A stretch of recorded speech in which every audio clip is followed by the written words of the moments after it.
गंगापुर का देसाई खानदान बहुत ही खुशहाल खानदान था। अशोक और लता की जिंदगी थे उनके बच्चे शारदा और रवि।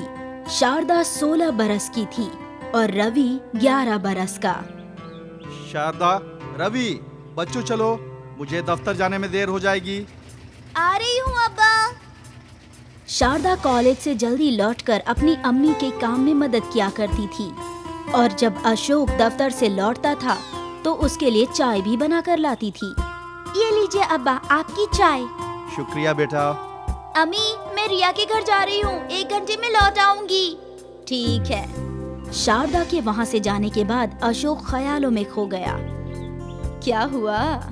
कुछ नहीं, यूं ही सोच रहा था कि वक्त कितनी तेजी से गुजर जाता है। कहाँ कल तक दिन भर खेलने वाली शारदा आज मेरे लिए चाय बनाती है। बेटियां सयानी तो होंगी ही ना, अब तो वो खाना पकाना भी सीख रही है। हाँ, और कुछ बरस ही बचे हैं हमारे पास इसकी शादी के लिए। आप फिक्र मत कीजिए, सब कुछ ठीक हो जाएगा। अशोक और लता बेहद खुश थे और तभी वहाँ रवि आया अपनी नई पतंग के साथ। देखिए अब्बा, मेरी पतंग कितनी अच्छी बनी है और इसकी आंखें भी हैं और पूंछ भी। अरे वाह, इतनी अच्छी पतंग तो मैंने कभी नहीं देखी। सब लोग यही बोलते हैं कि मैं बहुत अच्छी पतंग बनाता हूँ। बढ़िया है, चलो चलकर पतंग उड़ाते हैं। हुर्रे! रवि पतंग बनाया करता था। फिर एक रोज दोनों स्कूटर से कहीं जा रहे थे। शारदा, अपने भाई का ख्याल रखना और उसे भूखा मत सुलाना, हमें आने में देर हो जाएगी। ठीक है अम्मी, आप आराम से जाइए, मैं सब देख लूंगी और रवि का ख्याल भी रख लूंगी। रवि बेटा, बाजी को ज्यादा परेशान मत करना। ठीक है अम्मा। अशोक और लता स्कूटर पर बैठकर चले गए। कई घंटे बीत गए। यहाँ घर में शारदा और रवि अपने वालिदैन के लौटने का इंतजार कर रहे थे। सुबह से रात हो गई। दोनों बच्चे परेशान थे। दोनों बच्चे दरवाजे को ताकते रहे और कुछ घंटों बाद दरवाजे पर एक एम्बुलेंस आई और उनकी जिंदगी बिखर गई। उनके सामने उनके अम्मी अब्बू की लाश थी। अब इन दोनों बच्चों का कोई सगा नहीं था।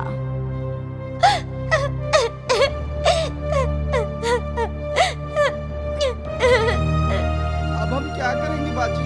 हमारा कौन ख्याल रखेगा? तू फिक्र मत कर, मैं हूँ ना, मैं तेरा ख्याल रखूंगी। अम्मी ने मुझे कहा था। शारदा, अपने भाई का ख्याल रखना और उसे भूखा मत सुलाना, हमें आने में देर हो जाएगी। अब से मैं ही तेरी अम्मी हूँ। उस रोज से शारदा ने अपने छोटे भाई रवि की जिम्मेदारी संभालनी शुरू कर दी। शारदा महज 16 बरस की थी तो उसे कोई नौकरी नहीं मिल रही थी, इसलिए उसने लोगों के घरों में काम वाली का काम करना शुरू कर दिया। उसे जो पैसे मिलते थे वो घर का राशन और रवि के स्कूल की फीस भरा करती थी। शारदा अपनी जिम्मेदारी बखूबी निभा रही थी, लेकिन इतना काम करके उसकी तबीयत दिन ब दिन खराब हो रही थी। ये देखकर रवि परेशान था।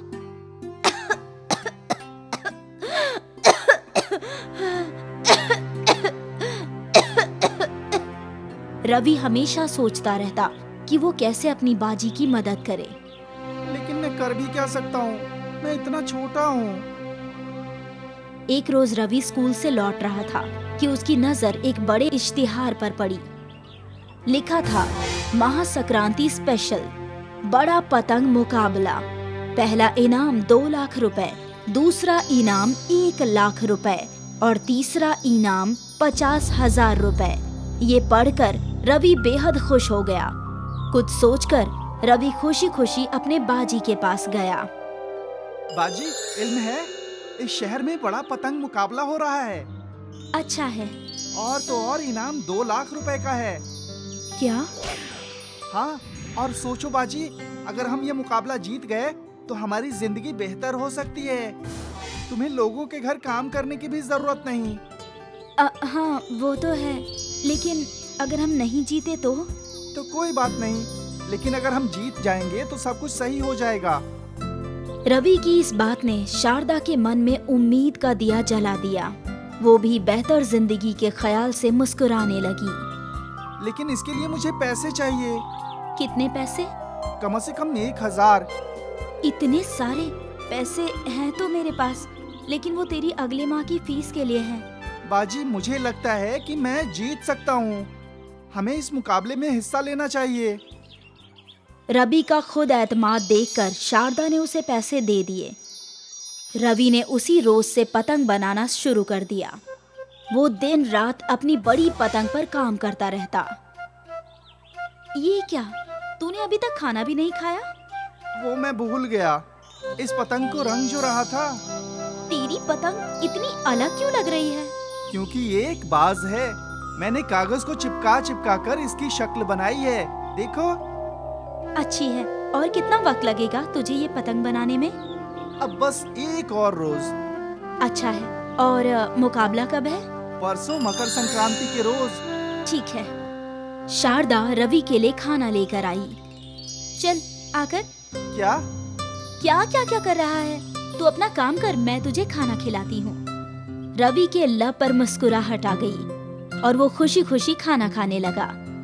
इन दोनों बहन भाई के बीच का प्यार ही इनकी ताकत थी, जो इन्हें मुश्किलों में भी हिम्मत देती थी।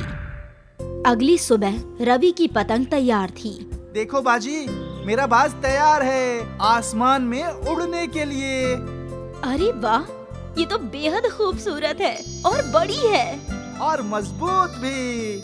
ऊपर वाला करे तेरी सारी ख्वाहिशें पूरी हो। और आपकी भी। मकर संक्रांति का त्योहार शुरू हुआ। शारदा ने घर में रंगोली बनाई और रवि मुकाबले में जाने के लिए तैयारी कर रहा था। रवि, अब तक तैयार हुआ या नहीं? हो गया बाजी, चलिए। ये ले प्रसाद खा, ऊपर वाला हमारी जरूर मदद करेगा। अब चलिए बाजी, देर हो रही है। दोनों बड़ा पतंग मुकाबला में पहुंच गए। वहाँ ढेर सारी बड़ी बड़ी पतंगे थी। रवि ने अपना नाम मुकाबले में लिखवा दिया। अरे बाप रे, यहाँ तो इतनी सारी पतंगे हैं। कोई बात नहीं बाजी, आप बस मुझ पर यकीन रखो। ठीक है। अब रवि ने अपनी पतंग को उड़ाना शुरू किया। वहाँ रवि से भी ज्यादा बड़े साइज की पतंगे थी, लेकिन जैसे ही रवि की पतंग आसमान में उड़ी, उसके पंख खुलने लगे। उसका बाज और बड़ा हो गया। सारे जज चौंक गए। रवि की पतंग ऐसी लग रही थी कि मानो हकीकत में बाज उड़ रहा हो।